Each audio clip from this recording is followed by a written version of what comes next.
Sadist husband part 6. నాకు తెలీదు జాను, ఆ అమ్మాయి ఎవరో. సరే, ఈ విషయం ఆ అమ్మాయితో చెప్పించండి, అప్పుడు నమ్ముతాను అంది. సూర్య ఆ అమ్మాయి ఎటువైపు వెళ్ళిందో తెలియదు అని అన్నాడు. జాను, తను అలా వెళ్ళింది. సూర్య, పద ముందు తన్ని పట్టుకోవాలి అని కార్ స్టార్ట్ చేశాడు. తను వెళ్ళిన వైపే వెళ్ళాడు. కొంచెం ముందుకు వెళ్ళాక అమ్మాయి కనిపించింది. సూర్య, జాను కారు దిగి ఆ అమ్మాయి దగ్గరికి వెళ్ళారు. తను అటువైపు నిలబడి ఎవరితోనో మాట్లాడుతూ ఉంది. రేయ్, మీరు చెప్పింది నేను చేశాను కదరా! అయినా ఏంటి మీరు? ఇప్పుడు నాకు ఐస్ క్రీమ్ ఇస్తారా లేదా? సూర్య, జాను ఐస్ క్రీమా అని ఇద్దరూ ఒకేసారి అన్నారు. మన వెనుక ఎవరున్నారు అని వెనుకకు తిరిగింది. అంతే, సూర్యని చూసి గట్టిగా అరవబోయింది కాస్త అమ్మాయి. ఆగి తన నోటి మీద చెయ్యి పెట్టుకుని వెంటనే ఏడుపు స్టార్ట్ చేసి, సార్ సార్, సారీ సార్, నన్ను దయచేసి క్షమించండి సార్. సూర్య కళ్ళు కోపంతో ఎర్రగా అయ్యాయి. జాను అది గమనించి సూర్య చెయ్యి పట్టుకుని ప్రెస్ చేసింది, కంట్రోల్ అన్నట్టు.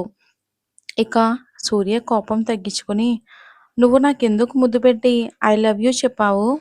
తను అది అది అంటుంది, కానీ చెప్పకపోవడంతో నిన్నే అడిగేది అని గట్టిగా అరిచాడు సూర్య. అంతే, ఒక్కసారిగా తను భయంతో జాను వెనక్కి వచ్చి దాక్కుంది. మేడం, ప్లీజ్ మేడం, సార్ని కంట్రోల్ చేయండి. జాను, మరి నువ్వెందుకు అలా చేశావు? అది అక్కడ ఉన్నారే నలుగురు, వాళ్ళు నా ఫ్రెండ్స్. ఎప్పుడో సార్‌ని టీవీలో చూసారంట మేడం. అప్పటి నుండి నన్ను వేధిస్తూనే ఉన్నారు. నువ్వు తనకి ముద్దు పెట్టి ఐ లవ్ యూ చెప్పాలని. లేదు అంటే నీ సీక్రెట్ మీ నాన్న దగ్గర చెప్తాను అని బెదిరించారు. నువ్వలా చేస్తే నీకు మేము పార్టీ కూడా ఇస్తామని అన్నారు. అందుకే అలా చేశాను అంతే మేడం అని జాను దగ్గర చెప్తుంది. అది వింటున్న సూర్యకి కోపం చాలా ఎక్కువైపోయింది. సూర్య కోపంగా తన్ని చూస్తూ ఉండడంతో, మేడం మేడం, సార్‌కి చెప్పండి మేడం అని అంది మెల్లగా ఆ అమ్మాయి. జాను, సూర్య వదిలేయ్. అదిగో అక్కడ ఉన్నారే ఆ నలుగురు, వాళ్ళని చూడండి. మీరు తనని తిడుతూ ఉంటే వాళ్ళు ఎంత హ్యాపీగా ఫీల్ అవుతున్నారో. జాను అలా అనగానే తను, రేయ్, నన్ను ఇరికించింది కాకుండా మళ్ళీ నవ్వుతున్నారా అని వారి మీదకి వెళ్తూ ఉంటే సూర్య తన చెయ్యి పట్టుకుని ఆపి, మీరు ఎక్కడికి మేడం అని అన్నాడు. అంతే, తన పని అయిపోయింది అని ఫిక్స్ అయ్యింది ఆ అమ్మాయి. తను తమని కొట్టడానికి వస్తున్నారని పరిగెడుతూ ఒక్కసారిగా వెనక్కి తిరిగి చూశారు. సూర్య తన్ని పట్టుకోవడంతో ఆ నలుగురు పిల్లలు ఆగి, ఒసే అవి, ఇక ఈ రోజు నీ పని అయిపోయింది. ఒకవేళ నువ్వు బయటపడితే మళ్ళీ కలుద్దాం అని అన్నారు. సూర్య, రేయ్, ఆగండి అని అన్నాడు. అంతే, వారు వామ్మో అని ఎక్కడా ఆగకుండా స్పీడ్‌గా పరిగెడుతూ వెళ్ళారు ఆ పిల్లలు. జాను, అవును, వాళ్ళు నిన్ను అవి అని పిలిచారు. నీ పేరేంటి అని అంది. తను అవంతిక మేడం అని అంది. జాను, మంచి పేరు అవంతిక. నేను కూడా నిన్ను అవి అనే పిలవచ్చా అని అంది. అయ్యో, తప్పకుండా మేడం, నాకు అవి అని పిలిస్తేనే ఇష్టం. మరి మీ పేరు? జాహ్నవి. జాను, నువ్వు కూడా నన్ను జాను అని పిలువు అంది. అలాగే అక్క, నేను మిమ్మల్ని అక్క అని పిలవచ్చా? తప్పకుండా, తప్పకుండా పిలువు అని అన్నది జాను. అవంతిక మనసులో హమ్మయ్య, నేను బతికిపోయాను అనుకుంది. సూర్య అవిని కూడా తనతో తీసుకెళ్తూ ఉన్నాడు. అవి, సార్, నన్ను కూడా మీతో తీసుకెళ్తున్నారు. మర్చిపోయారనుకుంటా. సూర్య చిన్న స్మైల్ ఇచ్చి, కాదు, గుర్తుండే తీసుకుని వెళ్తున్నాం. అవి కంగారుగా, ఎక్కడికి సార్, ప్లీజ్ నన్ను వదలండి, ఇంకొకసారి ఎప్పుడు ఇలా చెయ్యను అని అంది ఏడుపు మొహం పెట్టుకుని అవి. జాను, జాను కూడా, సూర్య వదిలేయ్, తను పిల్లలతో కలిసి అలా చేసింది. అంతే, జాను, నువ్వెళ్ళి కారులో కూర్చో, నేను తనని తీసుకుని వస్తాను అని అన్నాడు. జాను వెళ్ళి కారులో కూర్చుంది. అవి సూర్య పట్టుకున్న చేతిని వదిలించుకోవాలి అనుకుంది, కానీ అస్సలు తన వల్ల కావడమే లేదు. నువ్విలా గింజుకుంటుంటే నీకిక్కడే ముద్దు పెట్టేస్తాను. అక్కడే ఇక్కడ కాదు, డైరెక్ట్‌గా నీ పెదవుల మీదనే అని అన్నాడు తన చెవి దగ్గరికి వెళ్ళి. సూర్య అలా అంటాడని ఊహించని అవి వెంటనే తన చేత్తో పెదాలు మూసుకుంది భయపడుతూ. సూర్య అవి భయపడుతుందని చిన్నగా నవ్వు నవ్వుతూ, ఇప్పుడు నీ చెయ్యి వదిలేస్తున్నా. నువ్వు పారిపోవాలి అనుకున్నావో నిన్ను ఎవ్వరూ నా నుండి కాపాడలేరు. అవి లేదు సార్ వస్తాను అని మెల్లగా తల ఊపింది. సూర్య ఊపింది చాలులే కానీ జాను వెయిట్ చేస్తుంది పద అని అన్నాడు. ఇక అవి సైలెంట్‌గా వెళ్ళి కారులో కూర్చుంది ఏమీ చేయలేక. సూర్య కూడా వెనకే వెళ్ళి కారు స్టార్ట్ చేశాడు. జాను ఎక్కడికి సూర్య అని అడిగింది. తన చెవిలో ఏదో చెప్పాడు.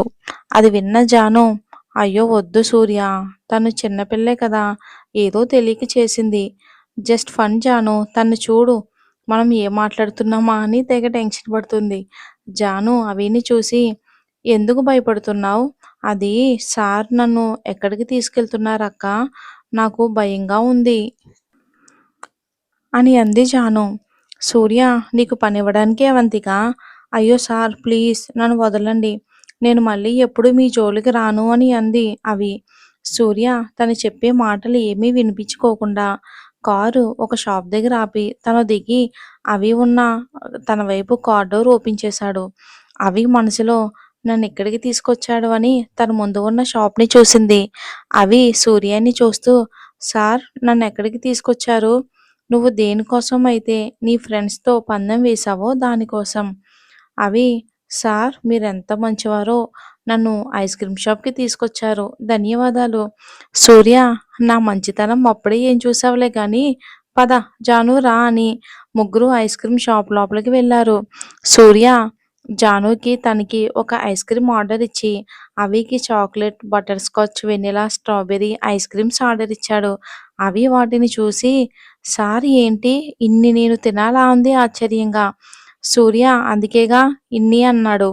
అంటే ఇప్పుడు ఇవన్నీ నేను తినాలా? అబ్బా! ఎంత షార్ప్‌గా ఉన్నావు.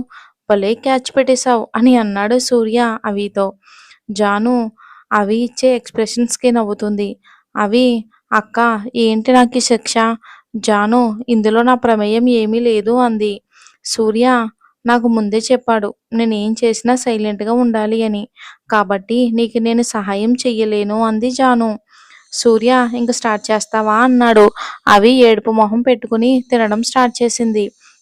ఇక సూర్య, జాను ఎవరి ఐస్ క్రీమ్ వాళ్ళు తినడం కంప్లీట్ చేశారు.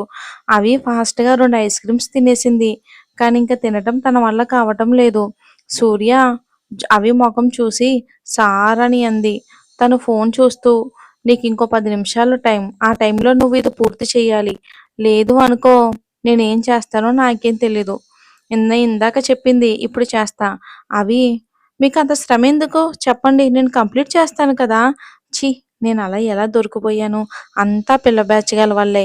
వద్దురా అంటే వినకుండా ముద్దు పెట్టు, ఐ లవ్ యూ చెప్పు అని నా వెంట పడ్డారు. దానికి నేను నోరు మూసుకొని ఊకుంటా. నేను అలా చేస్తే మీరు నాకేమిస్తారో అన్నాను చూడు. నాకస్సలు బుద్ధి లేదు. ఇక అలానే చాలా కష్టంగా తింటుంది. తన అవస్థ, ముఖం వ్యక్తీకరణ చూసి సూర్య నవ్వు ఆపుకోలేక గట్టిగా నవ్వాడు. సూర్య అలా నవ్వుతూ ఉంటే జాను, అవి అలానే చూస్తూ ఉన్నారు. ఒక అద్భుతాన్ని చూస్తున్నట్టు. అవి అక్క చూసావా సార్ నన్ను చూసి ఎలా నవ్వుతున్నారో అని తనకి దగ్గరగా జరిగి అక్క నీకొక విషయం చెప్పాలి. సార్ మంచివారు కాదు. జాను అదెలా చెప్తున్నావని అంది. అది తను నేనిక్కడికి రాకపోతే నన్ను ముద్దు పెట్టుకుంటాను అని నన్ను బెదిరించాడు.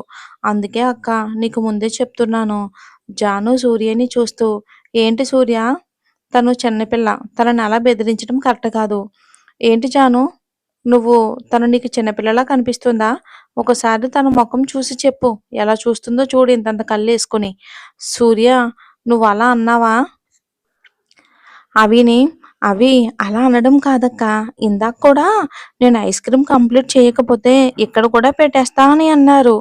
జాను సూర్యని కోపంగా చూస్తూ నువ్వు మరీ ఇంత అల్లరి పిల్లాడివి అనుకోలేదు. సూర్య అవిని చూస్తూ కన్ను కొట్టాడు. అవి సూర్య అలా చేయగానే తన నోట్లో పెట్టుకున్న ఐస్ క్రీమ్‌ని తన మీద పడిపోయింది. అది చూసి సూర్య ఇంకా గట్టిగా నవ్వాడు.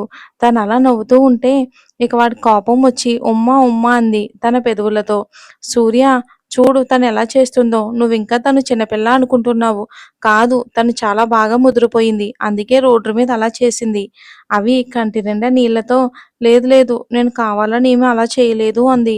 జాను అవి పక్కన కూర్చొని ఏడుస్తున్న తన కన్నీరు తుడిచి సూర్య జోక్‌గా అన్నాడు.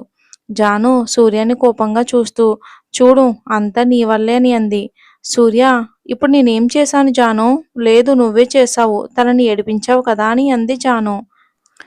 సరేలే నువ్వలా కోపంగా చూడకు. నేను తనకి సారీ చెప్తాను అని అన్నాడు.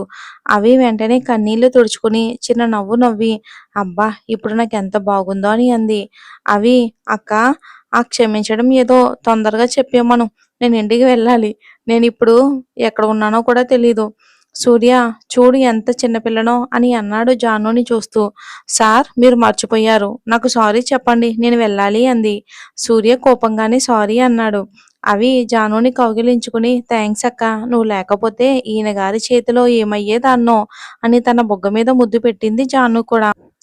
ఈ రోజు నాకొక మంచి చెల్లెలు దొరికింది అని తన నుదుటి మీద ముద్దు పెట్టింది. సూర్య, అవును చాలా మంచి చెల్లెలు అని అన్నాడు. అవి, అక్క ఈ ముద్దు తనకి పెట్టలేదు అని తెగ ఫీల్ అవుతున్నారు మా బావగారు అంది. సూర్య, ఏంటి బావగారా? నేను నీకు బావేంటే అని అన్నాడు. మా అక్కను పెళ్లి చేసుకుంటున్నావు కదా అందుకే అలా అన్నాను. అవి జానుని అడిగింది. అక్క నేను తప్పుగా చెప్పానా అని. లేదు నా చెల్లెలు ఎప్పుడు అలా చేయదు అని అంది. అవి సూర్యని చూస్తూ, అక్క నీకు ఈయన తప్ప ఎవరు దొరకలేదా? పోయి ఈయన్ని పెళ్లి చేసుకుంటున్నావు? సూర్య, అవి నీకేమయ్యింది అలా అన్నావు? అవి మీకు కోపం ఎప్పుడు ముక్కు మీదే ఉంటుంది. మా అక్కను చూస్తుంటే అమాయకురాల్లా ఉంది. ఎలా వేగుతుందో ఏంటో నీతో. సూర్య, అబ్బా నీకు ఐస్ క్రీమ్ కావాలంటే రోజు వచ్చి ఇక్కడే తిను. బిల్లు నేను పే చేస్తా. అంతేకాని జానుని దూరం చెయ్యకే తల్లి. నీకు దండం పెడతా అని అన్నాడు. జాను సూర్య ఎక్స్ప్రెషన్స్ కి నవ్వుకుని కంట్రోల్ చేసుకుంది. అది గమనించిన సూర్య, జాను నవ్వు ఆపుకుంటున్నావు కదే? జాను ఇంక నవ్వు ఆపుకోలేక బయటికి నవ్వేసింది. సూర్య ఎక్స్‌ప్రెషన్స్ కి ఇక నవ్వు ఆపుకోలేక చిన్న పిల్లాడిలా కనిపిస్తూ ఉన్నావు సూర్య. నిన్నలా చూస్తూ ఉంటే నీకు ముద్దు పెట్టాలని ఉంది అని అంది జాను. జాను ఏంటే ఛీ! ఇలా మాట్లాడుతున్నావేంటి అని నాలుక కరుచుకుంది తనకి తానే. సూర్య, నిజంగానా నీకు నన్ను చూస్తూ ఉంటే ముద్దు పెట్టాలనిపిస్తుందా అని అన్నాడు. అవి, అరే ఛీ! ఆపండి. ఇక్కడ నేనున్నానని మర్చిపోయారా అని అంది. అప్పుడు వాళ్ళు సారీ అవి అని అన్నారు. అవి, సరిపోయింది ఇంక మీ రొమాన్స్ ఆపితే ఇక మనం వెళ్దాం. వారు ఓకే అని బిల్లు పే చేసి వెళ్లారు. ఇక అవిని తన ప్లేస్ దగ్గర డ్రాప్ చేసి తనకొక బ్యాగ్ ఇచ్చింది జాను. అవి, ఏంటక్క ఇది అని అంది. ఇది నీ ఫ్రెండ్స్‌కి ఐస్ క్రీమ్స్. ఇందాక సూర్య వారి కోసం కూడా తీసుకున్నారు. వారికివ్వు హ్యాపీగా ఫీల్ అవుతారు అని అంది. అవి, ధన్యవాదాలు బావగారు. జాను, అవి నీ నెంబర్ ఇవ్వు కాల్ చేస్తాను అని అంది. అవి నెంబర్ సేవ్ చేసుకుని తనకి బాయ్ చెప్పి వెళ్ళిపోయారు. అవి ఐస్ క్రీమ్ పిల్లలకిచ్చి తన ఇంటికి వెళ్ళిపోయింది. జాను, తను చాలా అల్లరి పిల్ల కదా సూర్య అని అంది. అవును జాను, కానీ తను ఎందుకో బాధపడుతుంది. అది మర్చిపోవటానికే బయటికి అల్లరిగా కనిపిస్తుంది. సూర్య, నీకెందుకు అలా అనిపించింది? ఏం? తన ఫేస్ చూసినప్పుడు నాకు అలా అనిపించింది. కావాలంటే తను ఫోన్ చేసినప్పుడు అడుగు తనే చెప్తుంది. తన సమస్య ఏంటో కనుక్కో. సూర్య జానుని ఇంటి దగ్గర డ్రాప్ చేసి తను వెళ్ళిపోయాడు. సూర్య వెళ్ళగానే తన నానమ్మ, ఏంటి సూర్య ఇంత ఆలస్యం అయ్యింది? దానికి తను మొత్తం చెప్పాడు. సూర్య నానమ్మ కూడా నవ్వుతూ, బాగా అల్లరి పిల్ల అన్నమాట. అవును నాని అన్నాడు సూర్య. అవును జాను ఎలా ఉంది? బాగుంది నాని. సూర్య, ఎల్లుండి మనం తన్ని కలవటానికి తన ఇంటికి వెళ్తున్నాం. మేము తన నాన్నగారితో మాట్లాడ్డాము. ఇంకో ఒక నెలలో పెళ్లికి ముహూర్తం ఉంది. సూర్య సంతోషంగా తన్ని కౌగిలించుకుని ధన్యవాదాలు నాని అన్నాడు. నీ తమ్ముళ్ళు చెల్లెళ్ళు 10 రోజుల్లో వస్తున్నారు సూర్య. మీ నాన్న ఇందాకే నాకు చెప్పాడు. సూర్య తన కుటుంబంతో కలిసి జాను వాళ్ళ ఇంటికి కలిసి వెళ్లారు. ఇక చాముండేశ్వరి గారు జాను వాళ్ళ నాన్నగారితో, ఇద్దరికి పెళ్లి ఇష్టమే అయినా కొన్ని పద్ధతులు ఉంటాయి కదా మనకి. అందుకే ఇప్పుడు అందరం కలిసి వచ్చాము. జాను నాన్నగారు, అయ్యో మీరు పెద్దవారు. మీకు తెలియనిది ఏముంటుంది చెప్పండి. మీరు రావటం మాకు చాలా ఆనందంగా ఉంది అన్నారు. ఇంతలో సూర్య వాళ్ళ పిన్ని, అన్నయ్య జానుని తీసుకురమ్మనండి అని చెప్పారు. జాను స్నేహితులు తన్ని తీసుకుని వచ్చి సూర్య ఎదురుగా కూర్చోబెట్టారు. సూర్య జానుని అలా చీరలో చూసి ఆశ్చర్యపోయాడు. తన ముందు ఎవరో చిటికి వేయటంతో ఈ లోకంలోకి వచ్చి తల ఎత్తి చూశాడు. సూర్య, ఏయ్ నువ్వేంటి ఇక్కడ అని అన్నాడు. తను నవ్వుతూ, మా అక్క పెళ్లి చూపులకు నేను లేకపోతే ఎలా బావగారు అని అంది. సూర్య కుటుంబం ఎవరు ఈ అమ్మాయి అని అలా చూస్తూ ఉన్నారు. ఇంతలో సూర్య, నాని నేను నిన్న చెప్పాను కదా ఆ అమ్మాయిని అని అన్నాడు. చాముండేశ్వరి, ఓ నువ్వేనాది? ఆ బామ్మ, మీ మనవడు నా గురించి చెప్పేశాడా అని అంది. చాముండేశ్వరి అల్లరి పిల్ల అని అంది నవ్వుతూ. నా గురించి తర్వాత బామ్మగారు, బావగారి సంగతి చూడండి, మా అక్కని ఎలా చూస్తున్నాడో అని అంది. సూర్య కోపంగా అవిని చూసి, అంకుల్ నేను జానుతో మాట్లాడాలి అని. జాను కూడా పైకి లేచింది. సూర్య జాను అలా గార్డెన్లోకి తీసుకుని వెళ్ళారు. ఇంకా సూర్య తోటలోకి వెళ్ళగానే చుట్టూ చూసి వెంటనే తను కూడా వెళ్ళిపోయింది. మరి ఏం జరుగుతుందో వచ్చే భాగంలో చూద్దాం. Thanks for watching.